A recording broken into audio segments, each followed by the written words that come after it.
Welcome to Anything Goes with Dan. This is a video that I have been wanting to make for some time regarding what George W. Bush said back in 2011.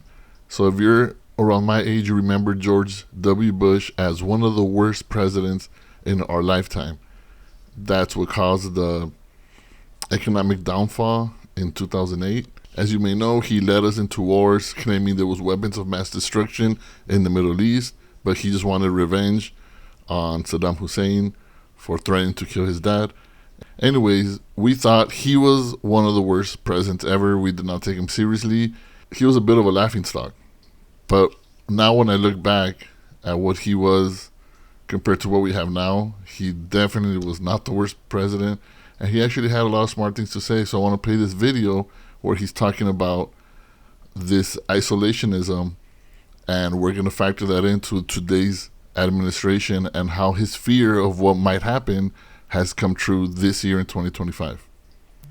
So here's the clip of Bush explaining what these isms are. Give me 1 second. Be a rational immigration policy eventually passed. I think there's going to have to be some time.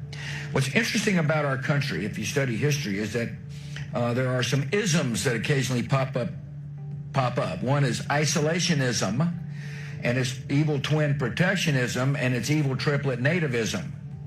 So if you study the 20s, for example, there was an American first policy that said, who cares what happens in Europe? Well, what happened in Europe mattered eventually because of World War II. There was Smoot-Hawley, which was a part of an economic policy, which basically said we don't want trade. In other words, let's throw up barriers. And there was an immigration policy that I think during this period argued we had too many Jews and too many Italians, therefore we should have no immigrants. And my point to you is we've been through this kind of period of isolationism, protectionism, nativism. I'm a little concerned that we may be going through the same period. I hope that these isms pass, which would then allow for a more orderly look at immigration policy. I do believe there will be a rational immigration policy eventually passed. I think. So here he was talking about immigration, thinking these isms need to pass in order for us to have some immigration policies passed. And he mentioned three things and one main point of each of these three isms, and see if they sound familiar to you. The first one, isolationism, he said it's an America First policy. Now tell me if you haven't heard America First in this day and age every single day in Reels. You know, that's the whole Nick Fuentes is pushing that. He's selling the merch of America First. Then he mentioned protectionism. He talked about tariffs. Right now we have this administration that the president is throwing tariffs on everybody, and it's raising our prices, it's raising consumer prices. Then he mentioned nativism, which is against immigration, the belief that there are too many minorities here, whether it be Muslim, Jews, Latinos. So all those three things he said he fears, and he's hoping these isms pass so the country could pass some immigration laws. Those three isms have come together and morphed into what is the Trump administration of 2025. That is literally is Project 2025. And the first one, let me give you the definition of each one. Isolationism is a national foreign policy where a country deliberately seeks to minimize its involvement in the political, economic, and military affairs of other nations, focusing instead of its own internal matters. Well, that might sound great, America first, but you can't really be the big brother, you can't really be the leader of the world and say, oh, we can't pay attention to anything else because we're only worried about ourselves. For U.S. history, the U.S. not getting involved in the matters of Europe is what led to World War II. So it has its consequences when you think, oh, America first. Like if we don't have a responsibility to help out any other country, we know that does exist, and we know the U.S. takes responsibility whenever there's a regime change that they want. But when it comes to helping out another country, then all of a sudden, oh, we can't do that. All of a sudden, we have this administration that cut U.S. aid, USA ID, because they didn't believe in helping out the poor in other countries. Isolationism is often linked to protectionism, which involves using trade barriers like tariffs to protect domestic industries from foreign competition and minimize economic dependence on other countries. Well, there's consequences to that too.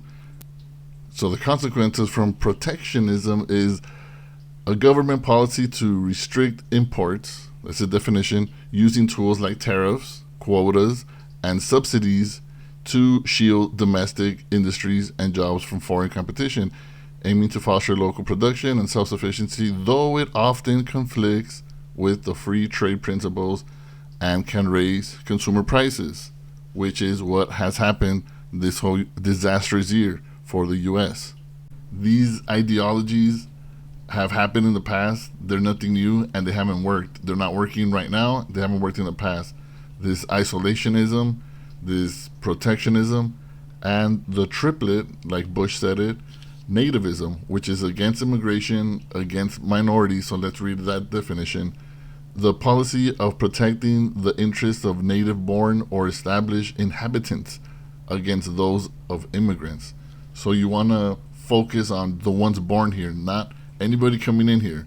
And we've already seen that they've managed to vilify immigrants, to vilify anybody that's come in here, anybody that's working on getting the proper documentation. They've already made people think through social media, this distorted belief, that they are criminals only because they came here, which is what basically everybody that's come to this country or that's here, even the ones who built this country, they all migrated here. Also, nativism is the belief that favors native-born inhabitants over immigrants, often involving hostility towards newcomers. And I'm just reading the definition right here. I could put it on the window. If you guys don't believe me, I'm reading this right here. It's distorted a bit, but anyways. The ideology promotes policies that restrict immigration and can be based on fears that immigrants threaten a country's culture, economy, or social order. In a different non-political context, nativism is a philosophical theory that some knowledge is innate or inborn. And we see that in terms of white supremacy, right? They feel they're automatically superior than other people, than minorities, than Latinos, for example. So all these three things, isolationism, protectionism, nativism, they all form one thing that they all transform into what Project 2025 and what white supremacists want, which is a Christian nationalized government. This is all three of these is Christian nationalism, which is the belief that, their religion should influence government, that it should be for the people that came here. We've already seen Republican politicians give speeches talking about how this country was built for them, how their ancestors, it was for us, and he keeps on repeating that it was for us. We've seen the Department of Homeland Security tweet about protecting your homeland, your heritage. And the ones behind Project 2025 is the Heritage Foundation. And I made a video earlier titled Episode 2 where I go into detail about what heritage means and what it means to them. They're trying to protect,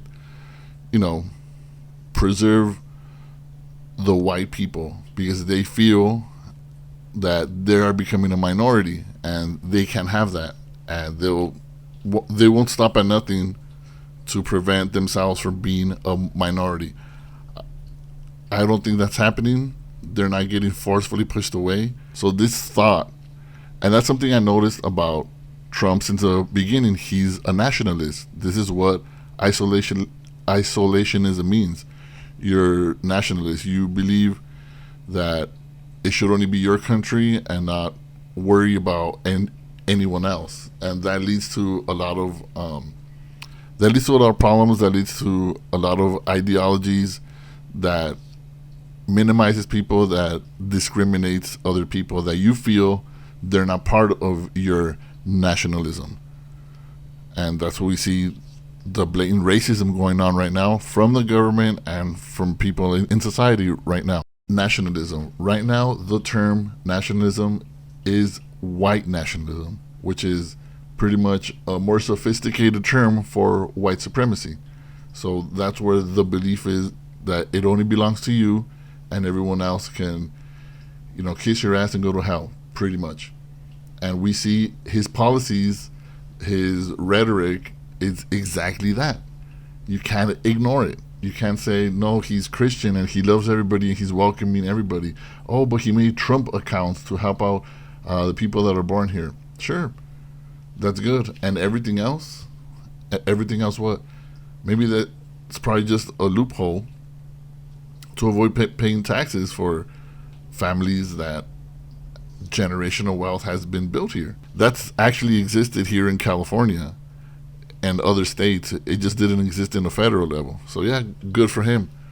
But going back to that idea that we have to enclose ourselves in our own bubble and not worried about the world, that's what communist countries do. That's what countries that don't promote freedom do. That's what countries that have their own internet, their own government-sponsored TV shows, commercials, ads. It allows for this country, or for whatever country that's wants to be in their own bubble, isolationism, nationalism, to just feed propaganda. And they will continue to feed propaganda to its citizens, and you don't know the difference because you're inside that bubble. It's like one giant echo chamber. For those that do not support Trump or despise him for very verified reasons, we didn't want him to lose the election because we don't like him. That was a minimal part of why we voted against him. We knew he was the guinea pig of Project 2025. We knew that anything that they slid in his desk to sign, he would do it, and they'd stand behind him, clapping, smiling, laughing, and he often asks, what is this that I'm signing again? But he's doing it because they know now, Russell Vought, Peter Thiel, Vance, the whole Heritage Foundation people, they know they have the guy with power that'll do and sign whatever they want him to. And everything came together for them. This is like the perfect storm for a Christian nationalist government, or for white supremacy to reign in the United States. It hasn't been able to in the past, but now that they're all on board and they have the power, that's what's happening. But tell me this, if the Republican ideology and Christian morals are so great, wouldn't this country be the best place on earth this year, since Republicans took over every branch of government? Wouldn't it be like, wow, we're living in this like beautiful utopia. We're living in heaven on earth now because the Christian values have taken over. They're in Congress, they're in the executive branch, the president, the Supreme Court is in their favor. They own both chambers, the House and the Senate. So now they could promote all these beautiful ideologies, all these beautiful morals into society, and everybody is happy and we're crime-free. None of that is happening. If anything, it's been worse because you don't mix religion with government. Plain and simple. Jesus was not political. So I just wanted to explain what the government right now is doing, why it looks the way it does, because they've followed Project 2025 and this ideology of white supremacy, of nativism, of isolationism, and it has its consequences not only on us, but on the rest of the world. That is it for now. Thank you for tuning in. I hope you enjoyed it. Until next time, peace out.